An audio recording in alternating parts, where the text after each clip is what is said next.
San Diegans accomplish great things every day. We care about our neighbors and our community. We are proud of our diversity. We are resilient. We hold our leaders accountable. We live in one of the most dynamic cities in America, the San Diego Union-Tribune, telling San Diego's story for more than 150 years.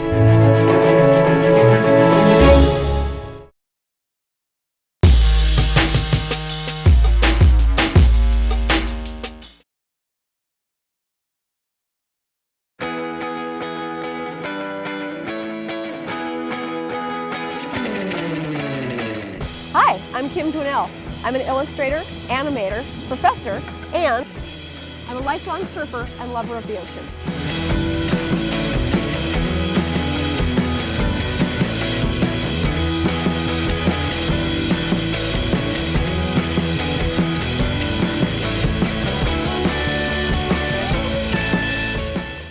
Welcome to the San Diego Union-Tribune Festival of Books. I'm Lisa Deaderick, a columnist with the San Diego Union-Tribune. And today I'm joined by young adult authors Jordan Ifueko and Hafsah Faizal, the authors of Redemptor and We Free the Stars. These are two duologies that include and involve fantasy and magic. And we're so fortunate to have you both here with us today as our guests. Thank you for joining us. Thanks for having us. So to start, for the handful of people who may not have read your books yet, would you each mind describing really briefly what each of your series are about? And Jordan, we can start with you. Sure. So next month on August 17th, Redemptor is coming out, which is the sequel to Redemptor, a New York Times bestselling Afro fantasy, which takes place in an empire that is ruled by an emperor that's rumored to be divine, because for every person he anoints to his sacred council of 11, he becomes immune to one death, until eventually he is immune to all deaths except old age. The catch is that anyone on his council can still murder him. And so in order to keep that from happening, the council members are chosen from childhood so that they grow psychologically and magically bonded to the emperor and never betray him. So our protagonist, her name is Tari Sai. She is chosen for the Sacred Council, but she's actually been sent there as a plant to murder the future emperor. And this book, it involves lots about identity and parental trauma and imperialism. At its core, it's about a young girl who is trying to balance her very natural need for family and community with her broader world drive for justice. So that's Redemptor, and Redemptor is the conclusion of her story.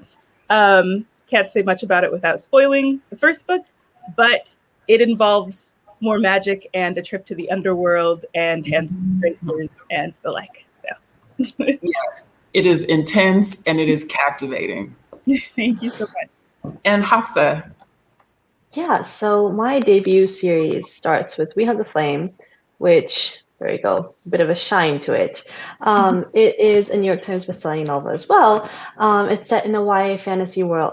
It's a YA fantasy set in a world inspired by ancient Arabia, where a girl named Zafira, who masquerades as a boy when she hunts and feeds her people, is sent on a quest to a villainous island where she has to retrieve a lost artifact that can save her dying world.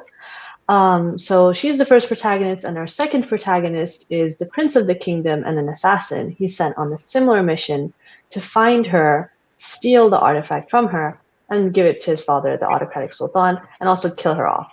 But of course, when their paths cross on the island, that's not exactly how it all goes down.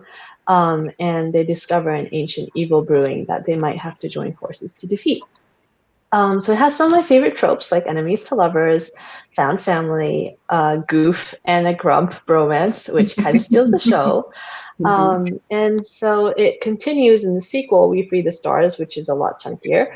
And like Jordan, I can't say much without spoiling it, but it is the direct sequel, follows up right after We Have the Flame ends. And it basically concludes Zafira and this year's story, even though you might see some extra threads lingering. And Zafira is such a badass. Like it was so compelling to read their journey with each other. And I don't know how you managed to get me to actually like Altair, because I did not at first. And once we got further along in his story, I was like, oh, I like him. Somehow he became a main character, so I'm just like, yeah, I'm surprised and I love him too much. Okay, so to start, another thing I would like to start with for the audience is when each of you have committed to the act of sitting down to write. What's that process like for you? Where do you like to write? Like, what's your writing space like? What's your writing process? We can start with Hafsah this time. Well, firstly, I am working on my third book, and I'm not sure I call myself committed. I'm always like, oh, maybe I should abandon ship. But yeah, I'm on my third book, and it's a new contract and all of that. But I don't think I have still nailed down a process. And I think part of my process is just that there is just so much chaos, and that's what makes it work. And I feel like if I had like a schedule and something set to follow, I'd probably get bored and just abandon ship, like I said. So with We Hunt the Flame, I did not outline. I just wrote the story and didn't know where it was going until I got to the end, which meant it took a long time to revise it and really get through that rock of whatever it was to find like the diamond within. And then with We Free the Stars, it was my first time writing on contract, my first time writing on deadline, and knowing that there's an audience at the end of this, which seems pretty cool. Like, okay, yeah, I can write this knowing I'm going to have sales at the end. But it's also really hard because for the first time, you're not writing in a vacuum anymore. And you know that there are people going to read this. It's a whole slew of voices that I wasn't expecting. And so it was really hard, and that process took so much out of me, and I thought I would never write again. Really? But once I finished, I actually had some time to breathe. The book really resonated with readers, especially once they understood how much it took out of me. It was like seeing their appreciation for it really meant so much to me. And so I was able to start writing again. And if like We Hunt the Flame was the story of my heart and We Free the Stars was the story that broke me, my newest one was the one that taught me that I can still do it. That's great. Yeah. Thank you. Jordan, how about for you? So much of my own experience mirrors Hafsah's. In terms of getting committed to start a book, it's a struggle for me to start writing every day. Once I actually am writing, I get a lot of joy out of it. I get lots of, it's both very anxiety making and really good for my ADHD brain, because it's the kind that needs lots of stimulation and has lots of time at once. And that's kind of what you need to write a book, to keep all of those things flowing. But there's so much anxiety going into it. I have to play so many different mind games and have like little motivational things where I can put them, like my desktop right now says, just do your best, that would be enough. I was going to ask what you do. Like, just like, yeah, there's a lot that goes into it. I think one thing that I keep telling young writers and people who would like to be writers is that the mistake you can make for yourself is to wrap up too much of your identity in being a writer, because then you are working to defend your identity instead of working to tell the story that you want to tell, and that doesn't go away. Like, even if you get the book deals and you get onto the bestseller list, like, your identity is something you're constantly having to defend. And the moment I let myself get away from that and just be like, writing is something I do and that I love and that I share with people, instead of, I mean, obviously I'm a writer, but like, right. Writer with a capital W in your mind all the time is not helpful in my personal experience. Yeah, I think your question was about how we start every day. It was just about what your writing process is like, and also your space and how you do that. Yeah. Well, this is my little haven. It's like a craft room and library, and I spend a lot of time in here. Again, I work best when I have lots of outlets for stimulation. So the fact that I can put my book down and go like try and cut out a pattern for making a piece of clothing and then go back to the book and things like that is just, it's really good for me. Yeah. I'm only talking about the anxiety parts, but honestly, like so many rewarding parts of the process involves getting to know a new person, new people outside of yourself, and trying to represent them empathetically and getting frustrated at them because you need them to do something for the plot to work, but it's not something they would do, and you have to be faithful to them.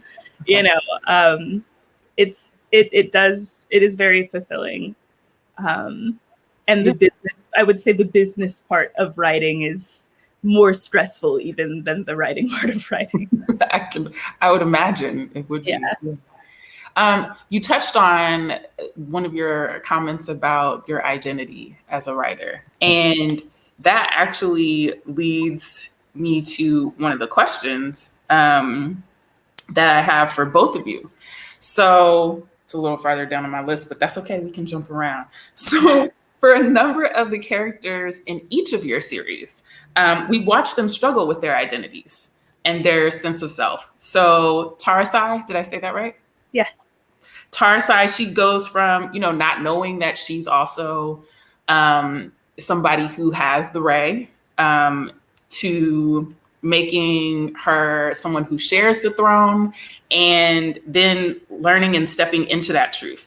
And then she has a hard time accepting the power of the Ray. And I won't go into detail because I don't want to ruin it, but Zuri keeps trying to get her to use this specific element of her power. And so it's sort of all of these different phases of her kind of figuring herself out. And with Zafira, she seems to really know herself as the hunter, right? Who has to disguise herself in this very misogynistic environment that she's in. She has to disguise herself as a male hunter. But when the R's recedes and there isn't any more hunting to be done, she is really kind of struggling, figuring out, well, what does this mean for me? And who am I? And there are also similar struggles with other characters like Sanjit and Nasir. So I was just curious for each of you, what did you want to say about this sort of unique and personal journey of learning and understanding one's identity? Like who we are, what that looks like, what it means. We can start with Jordan. Oh, okay. If Raybearer is about owning your story, owning your own name, taking your agency and figuring out what your identity is, your calling is, Redemptor is about when you know what you're supposed to be and what you're supposed to do, but you realize that you're too human to do all of it. It's about trying to balance being legendary with being human, which isn't a story I've seen done a lot. I've seen lots of realizing who you really are inside and that, you had the power all along. And those stories are really wonderful and good, but nobody's story ends there. Very few people's story ends there. Right. Dealing with how to maintain your newfound identity is, to me, a much messier journey. Mm-hmm. And I guess in many ways it really mirrors my career with writing, right? Like, the second book, it was bought before it was written. It was great. It was this dream book deal. Raybearer was a hit and that was great. And then the anxiety of needing to reproduce, just paralyzed me. Yeah. Raybearer took me 12 years to write because I started it as a kid, as a teenager. Okay. And Redemptor, I was supposed to write in 9 months. It ended up being, and I didn't have a draft in by 9 months, but because my they got moved due to the pandemic, they gave me more time. And I was just like, yeah, I turned in this book. I'm not happy with it. I'm going to work with it more. So just the identity crisis you have when you know for sure what you're supposed to be, or at least what you believe and the world you want, but you feel powerless.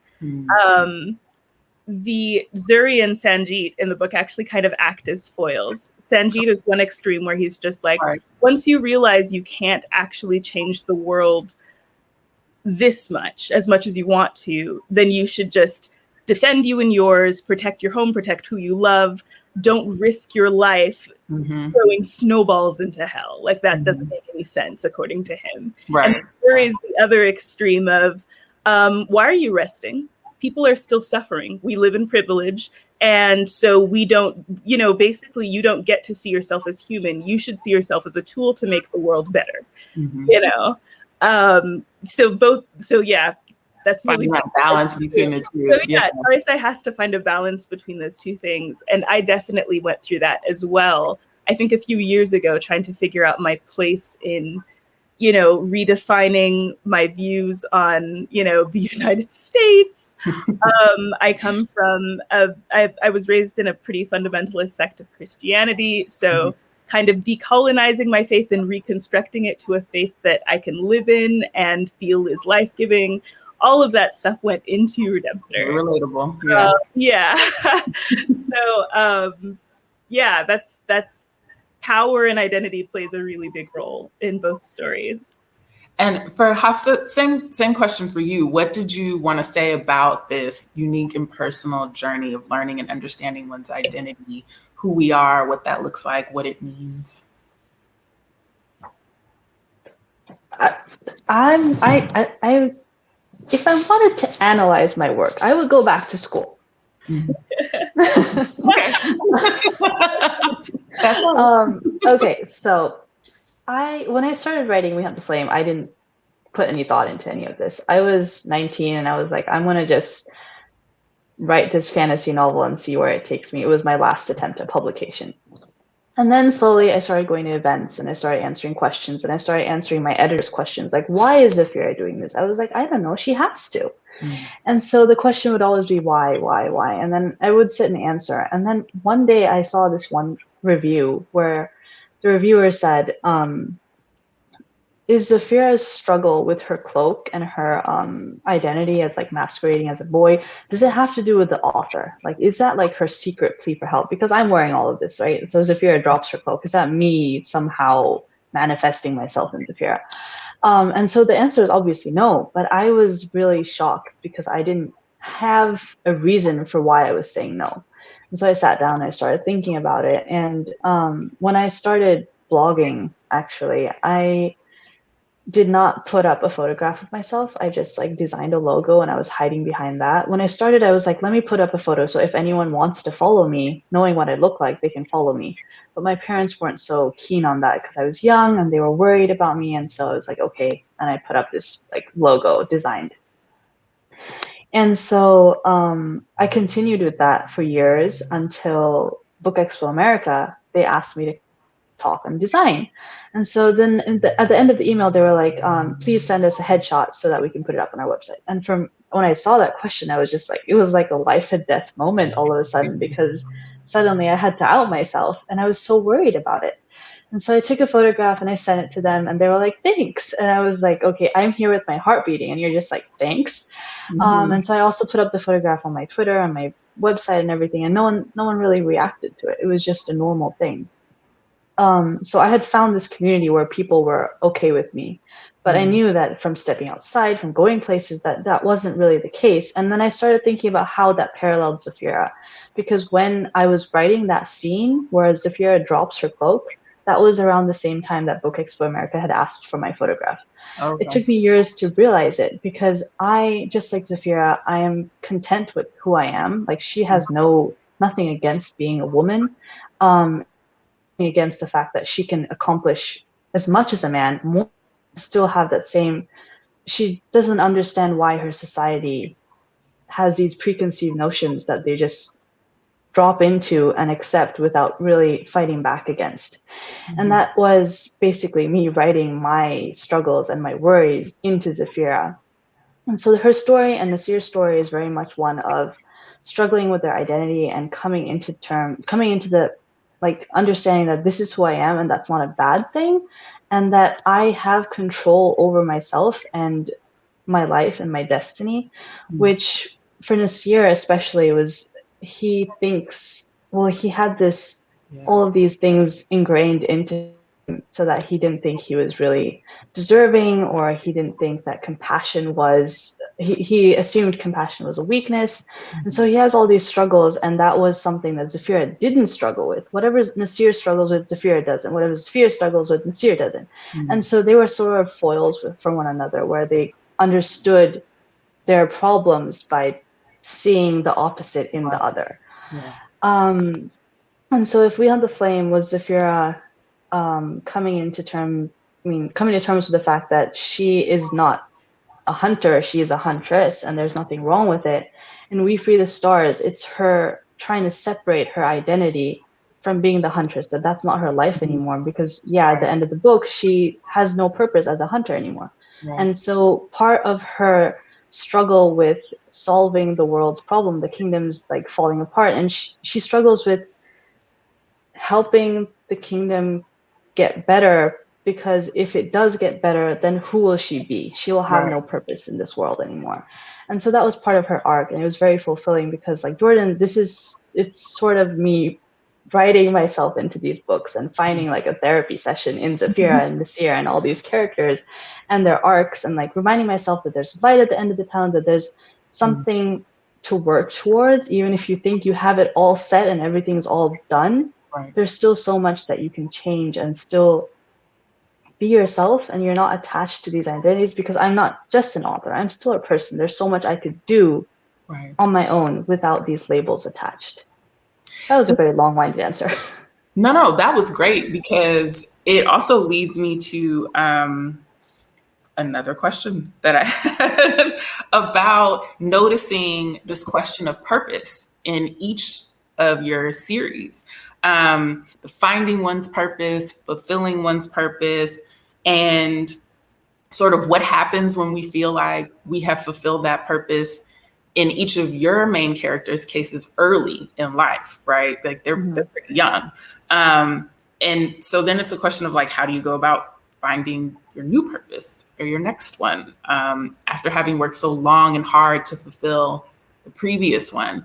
And so I'm curious, probably the obvious answer might be that you're both writers, but I'm curious if each of you have found yours, like if you have found your purpose. If you have, what do you feel like it is? Do you feel like you've fulfilled it yet? I think the older I get, the more questions I have. The more I learn, the more that I know that I don't know. Right. And so I actually am in a different stage from the stage of life when I felt like, this is exactly what I'm supposed to be doing. This is exactly what I believe. This is what I'm supposed to be. This is who I am. You know, it's way harder to hold lots of different truths and lots of different priorities in the tension.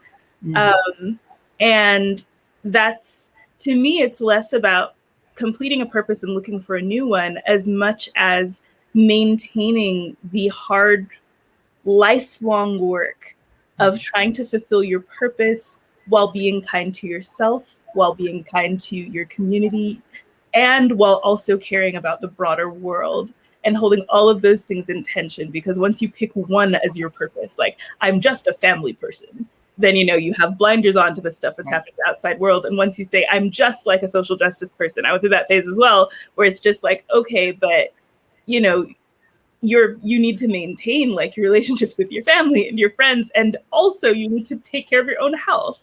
Like these last few years have just been a whirlwind for me of I do have like generalized anxiety disorder and genetic depression and all this stuff that I just wasn't addressing because I'm just like, that's not important. What's important is changing this thing about the world and changing this thing about Christianity and changing this, just like, yeah. And so all of those things, it's the lifelong work of holding to the intention. And that's what I feel is ultimately where we land. I would say even should land, but I only know my own journey, and I know that that's more what it looks like for me, rather than feeling like I've accomplished a purpose and needing to find a new purpose. Hafsah?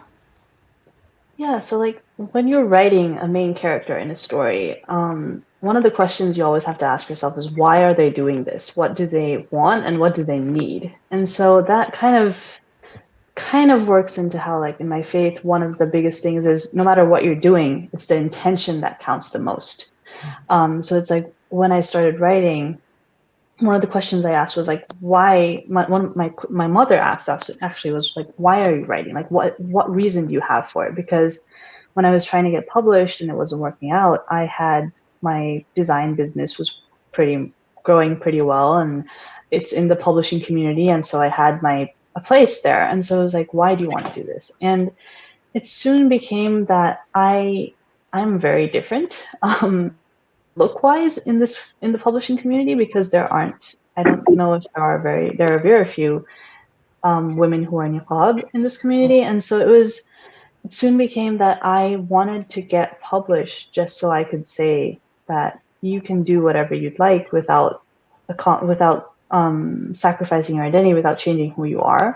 Mm-hmm. And that soon became my purpose for getting published, like why I want to keep publishing, why I want to write these books, why I want other girls like me, not just the ones who are niqab, but the ones who are part of so many different identities, that we don't have to sacrifice them in order to get published, in order to do what we want, what we set our minds to.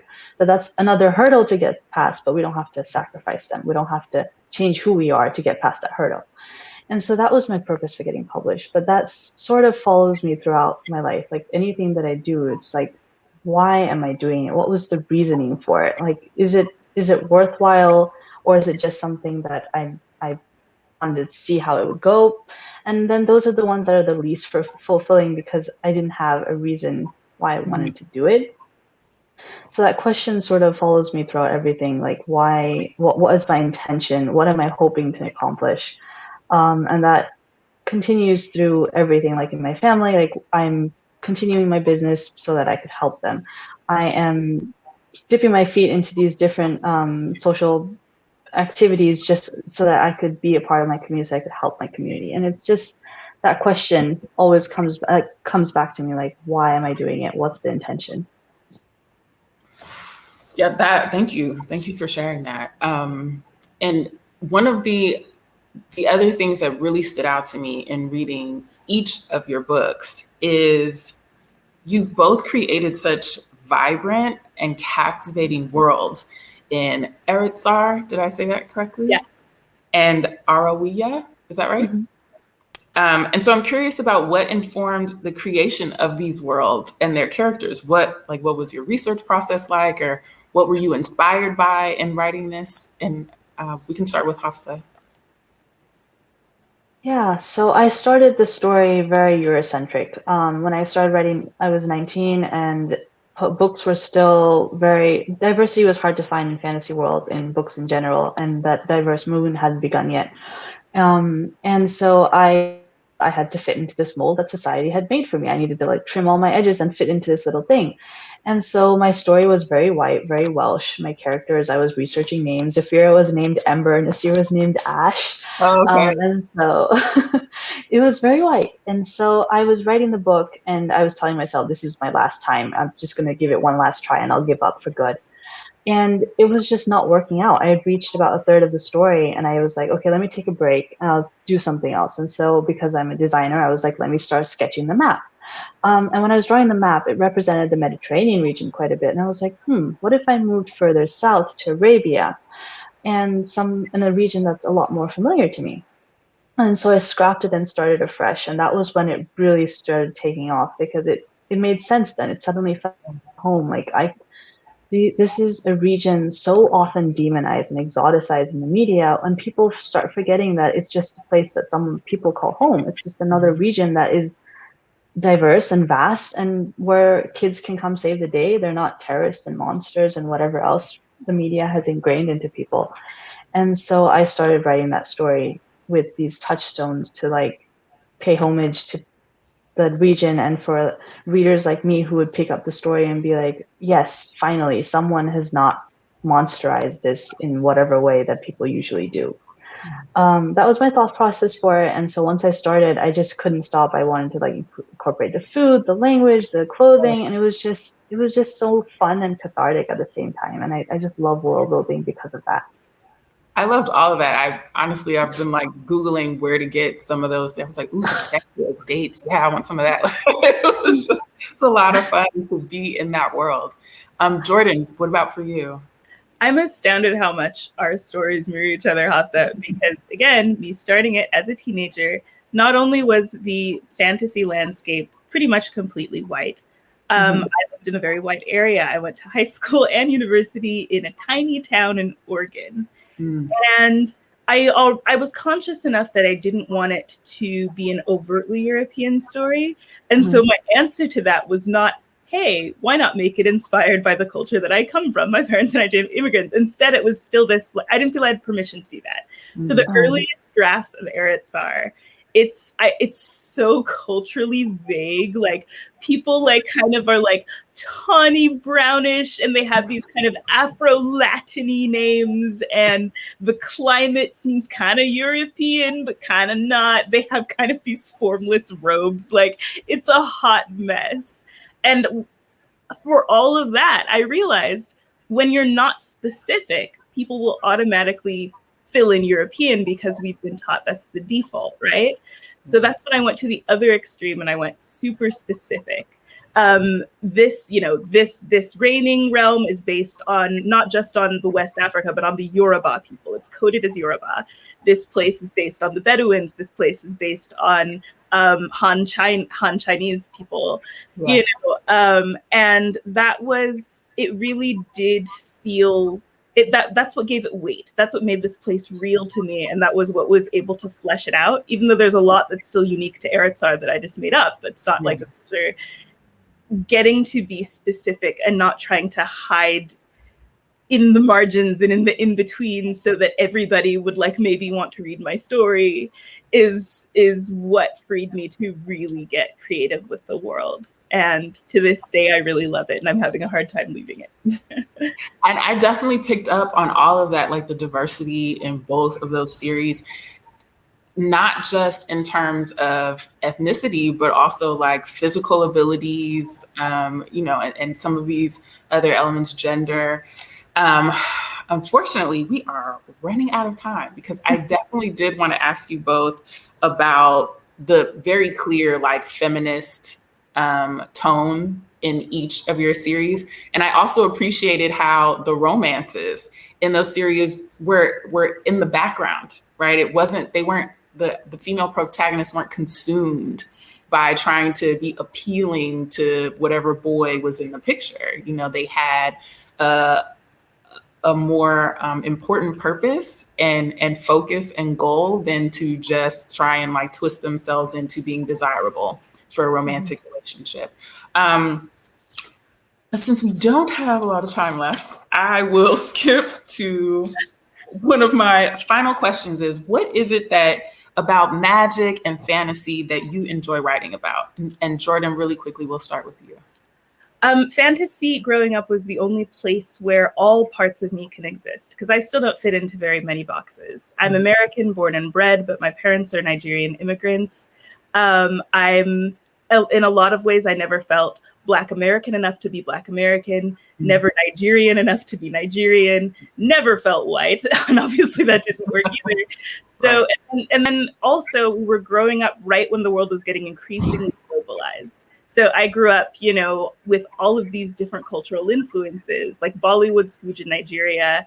Anime was getting to rise here. It's really popular in Black communities as well. Yeah. Like all of these things informed my upbringing, especially since I was homeschooled until high school. So these pieces of media were even more formative to my view of the world than it would be to a lot of kids, because they were what I had. And so fantasy is the only place I could write a protagonist that was all of these different layers of me, instead of having to write in the world where people, if they pick up a book about a Black girl, they expect it to be like, about urban problems or like rising from a drug thing, or they're a slave, or they're dealing with war in West Africa or something. It's just like none of these stories really reflect me. And so fantasy is where all of these different parts of me can exist unapologetically. And I feel that with the increased globalization of the world, a lot of kids will turn to fantasy for that as well. And Hafsah, for you, what is it about fantasy and magic that you enjoy? Well, it's basically the same thing, but not just my identity instead of hers. That's basically what I went through. And I also homeschooled. And so books were the only things that I could turn to. And contemporary was always another reminder that you don't fit in the real world. Here, you don't fit in contemporary either. And fantasy was a new world, new struggles, new culture. whatever it was, even when they were white, there were still little pieces of me that I could find in these books. And so I was drawn to the genre and drawn to writing it because it was a place where you have to abandon everything and start afresh. And here's a place where I felt comfortable if it meant educating someone more than I felt like I could do that in contemporary. As a kid, I never read contemporary, and I was never excited about it. And it was probably because I didn't fit there. And so fantasy was just cathartic, and it was like, it felt comforting, sort of, I guess. I don't know, fantasy because of that.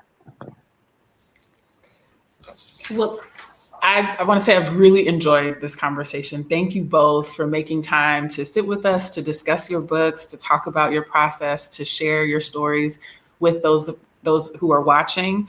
For anyone who wants to purchase the books from Jordan Ifueko and Hafsah Faizal, you can purchase them from our indie bookseller partners at bookshop.org/shop/SDFOB. The authors are holding their books up right now. Please also consider supporting the San Diego Council on Literacy by visiting literacysandiego.org. And you can continue to join us for a full program of author panels, exciting demonstrations, and live entertainment streamed entirely online. All videos will be available on sdfestivalofbooks.com. Thank you again for joining us. I'm Lisa Deaderick with the San Diego Union-Tribune. And this has been the San Diego Union-Tribune Festival of Books.